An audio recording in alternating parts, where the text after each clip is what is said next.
આ હિમાલયની 16,000 ફૂટની ઉપર એવી એક ઝીલ આવેલી છે જ્યાં પાણીમાં માછલીઓ નહીં સાહેબ, પણ સાહેબ 500 થી વધારે માણસોના કંકાલ તરી રહ્યા છે. વિજ્ઞાન આ ખોપરીની જાંચ કરી વિજ્ઞાન પણ હેરાન થઈ ગયા કે આ બધાનું મોત કોઈ હથિયારથી નહીં સાહેબ, પણ આસમાનથી એક રહસ્યમય વસ્તુથી થયેલા છે. અને એ રહસ્ય એવું હતું કે ક્રિકેટના બોલ જેવડા ગોળા તેમના માથા પર પડીને એમના મોત થયેલા છે. પણ સાહેબ આ કંકાલનું રહસ્ય શું છે જાણીએ આ વિડીયોની અંદર, તો બન્યા રહેજો. અને આવા વિડીયો જોવા માટે અમારી આઈડીને ફોલો કરી લેજો સાહેબ, કેમ કે આવા વિડીયો બનાવવામાં ખૂબ જ ટાઈમ લાગે છે. આનો જવાબ છુપાયેલો છે સાહેબ ઉત્તરાખંડમાં માતા કુળદેવી નંદાકી. માતા નંદાકી પાર્વતીનું જ એક રૂપ હતું. ઉત્તરાખંડમાં 16 વર્ષ પહેલા એક ખાસ યાત્રા નીકળતી હોય છે. આ યાત્રા નંદાદેવી રાજજાત યાત્રા તરીકે ઓળખવામાં આવે છે. ઉત્તરાખંડથી માતા પાર્વતી કૈલાશ પર્વત ભગવાન શિવની પાસે જતા હોય છે. આ યાત્રા ચામોલીના નોટી ગામથી ચાલુ થાય છે અને તેનો છેલ્લો પડાવ હોમકુંડ હોય છે. હોમકુંડ જગ્યાથી એકલા માતા સસુરાલ કૈલાશ પર્વત ઉપર ભગવાન શંકરની જોડે એકલા જતા હોય છે સાહેબ. પણ સાહેબ ભક્તોને હોમકુંડ પહોંચવા માટે આ જેલથી પસાર થવું પડે છે. સદીઓ પહેલાની વાત છે.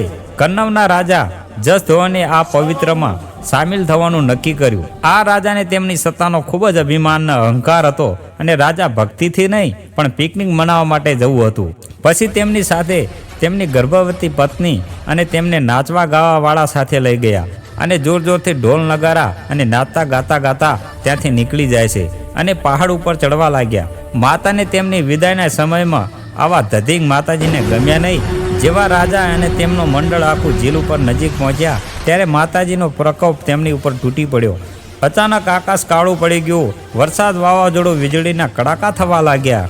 વરસાદ પાણીનો નહીં પણ સાહેબ આકાશમાંથી લોખંડ જેવા ગોળા પડવા લાગ્યા. ક્રિકેટના બોલ જેવડા આ ગોળા લોખંડના તેમના માથા પર વરસવા લાગ્યા. ત્યાં સૂકવા માટે કોઈ જગ્યા નથી. ખુલ્લો પટ પહાડ હતું, ક્યાં જવું હવે? આ ગોળા રાજા રાણી ઉપર અને તેમના સેના ઉપર પડવા લાગ્યા.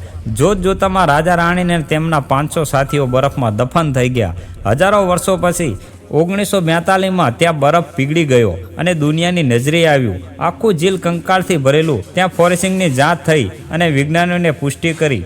ખોપરીમાં દરારો હતી ને મોટા ખાડા હતા. કોઈ ભારે ગોળ ચીજ જેવી લાગેલી હશે. આ ઝીલ આજ પણ સાહેબ ગવા દે છે કે કુદરત કે ઈશ્વરના નિયમને તોડવાનું પરિણામ શું આવે છે સાહેબ. જો તમે માતાજીને માનતા હોય ને તો આ વિડીયો વધુને વધુ શેર કરજો અને કમેન્ટમાં જય માતાજી જરૂર લખીને જજો. જગન્નાથપુરીમાં એવું તે શું બન્યું હતું કે રાવણ જેવો રાવણ હનુમાનજીને કેદ નતો કરી શક્યો, તો પછી તેમને મંદિરમાં સાંકળોથી કેમ બાંધવામાં આવેલ છે? આવું તે શું થયું હતું કે હનુમાનજીના પિતા પણ જાણી જોઈને અળવી દિશામાં વહે છે? તો સાંભળો સાહેબ, ઘણા વર્ષો પહેલાની વાત છે.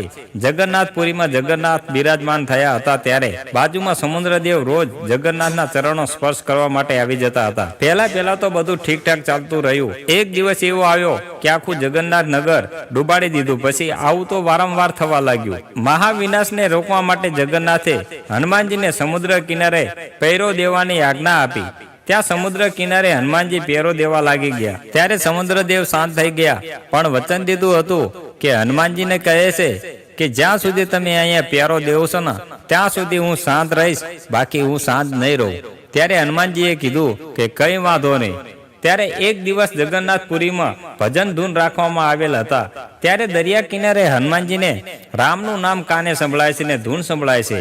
રામનું નામ સાંભળતા પહેલા તે હનુમાનજી રોકાય ખરા? હનુમાનજીથી રેવાયું નહીં. પેરો છોડીને રામ ભજનમાં પહોંચી ગયા. હનુમાનજી જતા સમુદ્રદેવ ફરીથી આવી ગયા.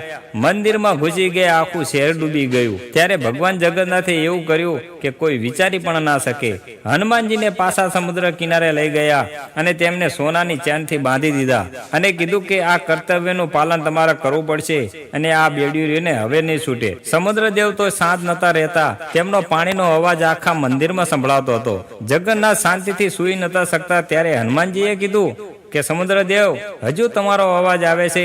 મારા પ્રભુને તમારા અવાજથી નિંદર પણ નથી લઈ શકતા, માટે તમે અવાજ ના કરશો. ત્યારે સમુદ્રદેવે કીધું કે આમાં મારો કોઈ વાંક નથી, તમારા પિતાનો વાંક છે.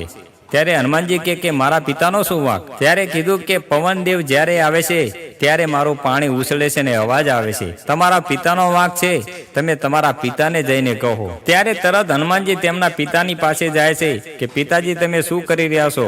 આજ પછી તમે જગન્નાથપુરીમાં ક્યારેય આવતા નહીં. ત્યારે પવનદેવે કીધું કે હું નહીં આવું તો કોઈ જીવિત નહીં રહી શકે, મારે તો ત્યાં આવવું જ પડશે. આ અશક્ય છે, પણ એનો એક ઉપાય છે.